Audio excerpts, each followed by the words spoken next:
Maaari na po akong tumanggap ng inyong mga katanungan. Unang tanong po mula kay Jervis Manahan, ABS-CBN. Hi, Yusek. Yesterday po sa ASEAN Editors and Economic Opinion Leaders Forum, the President mentioned that he is talking to some personalities and he has some people in mind for the 2028 elections, and some of these personalities have said no. Do you have information about this? Hindi pa po tayo nakausap ng Pangulo patungkol dyan. At pagka po nakausap ko na po ang Pangulo patungkol dyan, bibigyan ko po kayo ng detalye. Pero sa ngayon, ang sabi po ng Pangulo talaga, ang tutok po niya ay serbisyo. Pero nadinig niyo rin po kung ano ba ang mga requirements or at least mga kinakailangan para sa isang leader na dapat mamuno bilang Pangulo. Ang sabi niya ay dapat na nakakaintindi ng economics. Ang sabi niya ay dapat naiintindihan ang patungkol sa inflation, pati ang paggawa ng trabaho at ang food supply. At mga tao dapat na leader ay hindi inuuna ang politika kundi kung paano paunlarin ang bansa. So sa mga nangunguna o inuuna ang pamumulitika sa ngayon, mag-isip-isip at baka hindi kayo qualified. So yun lang po. Dapat mag-isip-isip sila kung sila ba'y makakatulong sa bayan o makakapagpayaman lamang ng sarili. Next question po, Ann Soberano, Bombo Radio. Yusek, good morning. Yusek, sa darating na March 2 to 4, tatalakayin na ng Justice Panel ang impeachment laban kay VP Sara. Ano pong reaksyon ng Malacanang dito? May posisyon po ba kayo? At handa po ba ang administrasyon sa anumang posibleng epekto? Thank you. Ang impeachment complaint na didinggin ay, ang sangkot naman po dito ay ang Vice Presidente. So kung ano magiging posisyon ng Pangulo at ng administrasyon, dapat lamang pong sundin kung ano proseso. Yun din po, pauulit-ulitin lang po natin, dapat proseso, due process, at kung ano ang inilalahad ng ebidensya. Yun lang po. Next question po, Kenneth Pasyente, PTV. Yusek, good morning. Yusek, sinabi ni VP Sara sa isang interview over the weekend na kalat yung governance ng kasalukuyang administrasyon. Ito po yung bahagi ng kanyang sinabi. Nakikita nyo na parang kalat yung governance ngayon kasi ganoon din yung ibang departments. Buti sana kung magaling lahat ng secretaries. Walang utos, walang nag-uutos sa'yo na presidente at walang nagbabantay sa'yo na presidente. So yun ang na-disappoint ako. Akala ko mabilis, tuloy-tuloy ang trabaho, tapos sasabihin mo sa tao, ito nagawa natin, ito gagawin natin sunod. Walang ganoon na nangyari. Ano po ang reaksyon dito ng palasyo? Let us look who's talking. Ang sabi niya po, kinuha ko nga po yung transcript po na yan. Buti sana kung magaling lahat ang secretaries. Mukhang tumama naman po siya. Dahil siya, bilang sekretary ng DepEd, naitalaga siya ng Pangulo. Pinagtiwalaan siya ng Pangulo. Pero sa bandang huli, aamin pala ang Vice Presidente na siya ay walang kaalam-alam sa pagiging DepEd Secretary. So, totoo po yan. Hindi po lahat ng sekretary na naiya talaga dahil sa tiwala ng Pangulo, sa paniniwala sa kanila, hindi pala talaga magaling. Doon pa lamang po sa mga ghost students, ghost vouchers, ghost food packs, ghost laptops, ghost school materials. Lahat ng multong ito ng Vice Presidente, nung siya ay DepEd Secretary, huwag niyang ipahid kay Pangulo. At ang mga kalat na ito ay ngayon niwanawalis at nililinis ni Senator or rather Secretary Sani Angara ng DepEd. Next question po, mula kay Ivy Reyes, Bilyonaryo. Yusek, good morning. The palace usually releases an official statement when it comes to days of commemoration, but now there's wala pa pong statement on EDSA. Kung meron, maglalabas po ba ng statement ang palasyo? And if not, what makes EDSA commemoration any different? Sa mamaya po siguro, bibigyan ko po kayo ng update patungkol po dyan, pero wala pa po sa atin na ibababang anumang impormasyon patungkol po. But as far as the palace is concerned, what's the significance of EDSA? It's part of the history. Hindi ito mabubura. Hindi mabubura kung anong naganap noon, ang katapangan ng mga Pilipino, ang pagtanggap sa pangyayari. Hindi po yan mabubura sa history. Follow-up question po, Ana Bajo, GMA. Hi, ma'am. Ma'am, you mentioned yesterday that President Marcos will study the bills na dinedeclare yung EDSA as a regular holiday. May we know, ma'am, ano po yung mga factors na he will consider in studying the February 25 holiday bill? Pag nakarating na po siguro sa Pangulo yung bill at aaralin niya, titignan po natin. Hindi, sa ngayon po ay hindi po sinasabi kung naibigay na po ang kopya na to, new version na ito. Thank you, ma'am. Next question po, Luisa Cabato, Inquirer.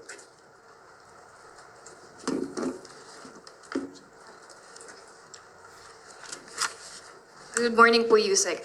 What is the Palace's response to Representative Tino's statement that sa Bagong Pilipinas Bawat Bayan Makikinabang event in Malacanang last Monday, where President Marcos released local government support fund, was a venue to distribute pork and influence LGU leaders in the barangay at 2028 elections? Nakakalungkot na may mga tao na puro negatibo ang nasa isip.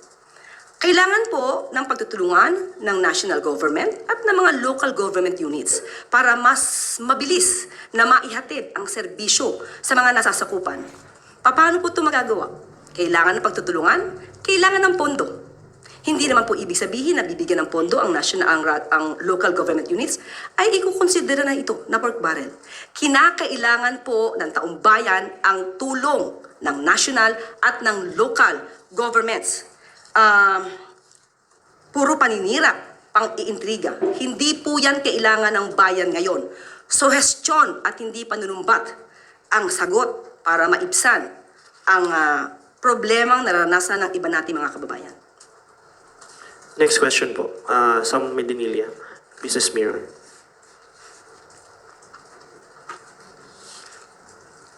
Good morning po. Ma'am, magtatanong lang po ako regarding po kung may instruction si President Marcos sa concerned agencies to address the ongoing port congestion po sa Manila South Harbor and Manila International Container Terminal.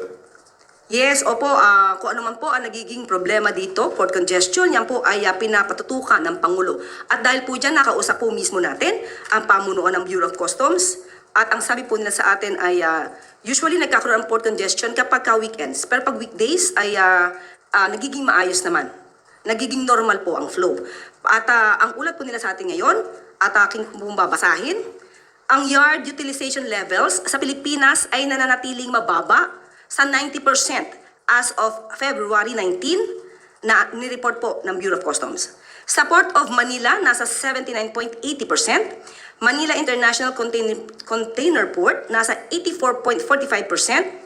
Ilang major ports kabilang ang Batangas ay nasa 49.60%, Subic 60%, Cebu 33%, at Davao na nasa hanggang 68.34% lang. May kakayahan din pa rin po ang mga port operators na ipagpatuloy ang paglipat at pagproseso ng mga kargamento sa loob ng kanilang lugar. Wala pang agarang banta ng paghinto sa paggalaw ng mga container sa ngayon. Patuloy din po ang nabumababa ang port utilization. At ayon din po sa BOC, sinusulong ang mga agarang hakbang na madaliing maipatupad at nakatuon sa mas maagang pagkuha ng impormasyon, mas maayos na koordinasyon at kahandaan sa kapasidad upang matiyak ang tuloy-tuloy na operasyon. Kabilang sa mga hakbang ng Customs Administrative Order sa accreditation ng container yards. Magpapatupad din ang BOC ng regular na quarterly meeting para sa koordinasyon at pagtaya kasama ang mga international shipping line at mga stakeholder ng pantalan bilang paghahanda sa mga buwan na karaniwang mataas ang paggamit ng pasilidad. Suportado rin ng BOC ang infrastructure readiness initiatives, particular na ang investments sa mga karagdagang reefer facilities at complementary policy issuances.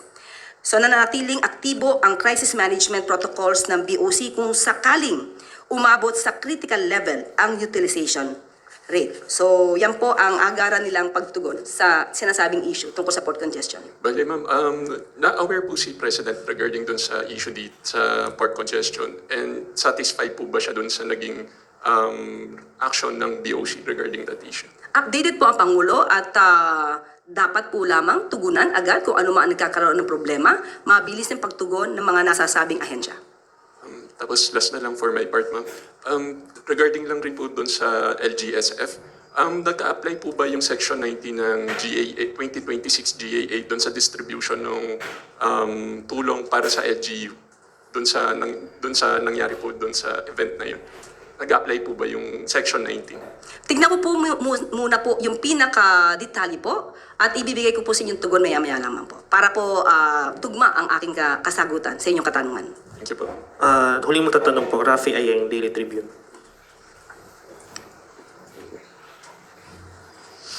Good afternoon, Yusek. Good morning. Ma'am, reaction lang po dun sa sinabi nga ni Attorney Levy Baligod kahapon and then yung mga accusations ng 18 ex-Marines na si President Marcos daw po ang mastermind sa pagdadala ng mali-maletang pera sa bahay ni President Marcos and din ni Representative Saltico. Paulit-ulit na kasinungalingan laban sa Pangulo. Lousy script. Hindi pang award-winning. Hindi malinis. Alam mo na may kasinungalingan. So, sino ba ang nasa likod nito? Siguro dapat malaman nyo kung sino ba yung may-ari ng sasakyan na siyang sumundo sa kanila matapos ang press briefing or press con nila. So, paulit-ulit na kasinungalingan. Sino po kaya? Sino sa tingin niyo? Dapat nyo siguro malaman kung sino talaga. Alamin nyo muna. At baka kayo, I believe, hindi kayo magugulat. Same people. Ma'am, wala bang balakasuhan ng palasyo ang mga nagpapakalat ng sinasabi niyong fake information o kasinungalingan? Nandiyan ang NBI. Nandiyan ang PNP.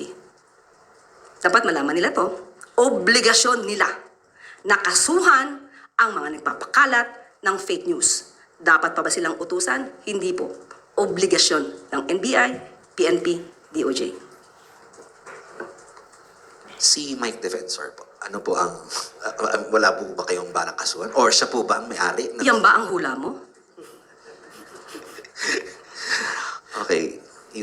Another matter is naman po, ma'am, nagbaba si US President Donald Trump ng 15% global tariff. Ano po ang balak ng economic team dito to protect our exporters? Oo, isa po yan sa talagang sumambulat na balita sa atin. Kaya po, minabuti ko pong kausapin ang economic team at ito po ang kanilang tugon.